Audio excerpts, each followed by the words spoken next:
আমরা বড় দল, আমরা এটা চাচ্ছি, এটা হবে, আমরা এটা করতে চাই, এটা করতেই হবে। আরে ভাই এইটা করতে হবে, আমরা বড় দল। এই কথা তো ওবায়দুল কাদের বলতে বলতে তো লঙ্গি ছাড়া পালাইতে বাধ্য হয়েছে।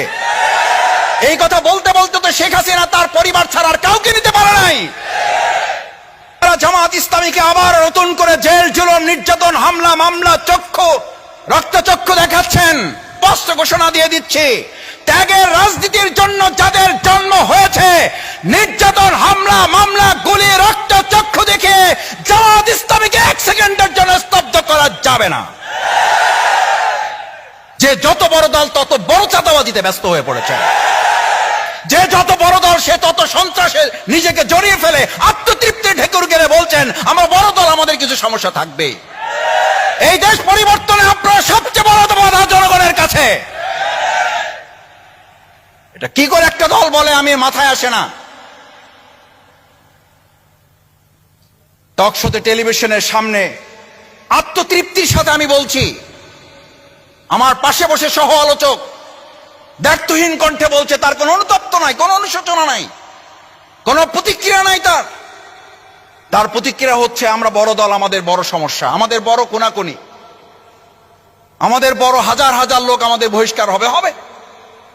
বাংলাদেশের জনগণের সবচেয়ে বড় প্রত্যাশা হচ্ছে যে যত দল বড় তার এই দেশের প্রতি দায়িত্ব তত বড়। বাংলাদেশ জামাত ইসলামী দল হিসাবে বড় বা ছোট পর্যালোচনা করে না। বাংলাদেশ জামাত ইসলামী দল হিসাবে ভূমিকা পালন করতে সক্ষম হয়েছে বলে, সম্মানিত ভাই এবং বন্ধুগণ, আমাদের এই প্রিয় মাতৃভূমি বাংলাদেশের জন্য আজকের এই যে প্রেক্ষাপট তৈরি হয়েছে, এই প্রেক্ষাপটে মানুষের চাহিদা কি? এই প্রেক্ষাপট কেন তৈরি হয়েছে? তৈরি হয়েছিল আমরা গোলামীর জিনজির থেকে মানুষকে মুক্ত করতে চেয়েছি। এই গোলামী শুধুমাত্র পার্শ্ববর্তী রাষ্ট্রের গোলামী নয়, এই গোলামী কোন একটা দলের গোলামী থেকেও মানুষকে মুক্ত করার জন্য দেশে মানুষ জীবন দিয়েছে। পরিবারতন্ত্র থেকে মানুষকে মুক্ত করার জন্য দেশে মানুষ জীবন দিয়েছে।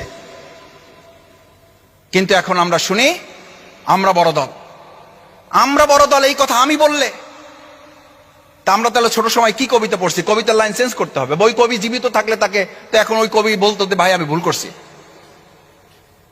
নিজেকে যে বড় বলে বড় সেই নয়, লোকে যাকে বড় বলে বড় সেই হয়। এই কবি জীবিত থাকলে এখন আমাদের বক্তৃতা শুনলে হার্ট ফেল করত। এই কবি জীবিত থাকলে এখন বলতে ভাই আমি কবিতা লিখে ভুল করছি, আমারে মাফ করে দেন ভাই। আপনাদের মতো এই জাতি যে এই দেশে আছে, এই জাতির জন্য এই কবিতা না, এই কবিতা অন্য দেশের জন্য।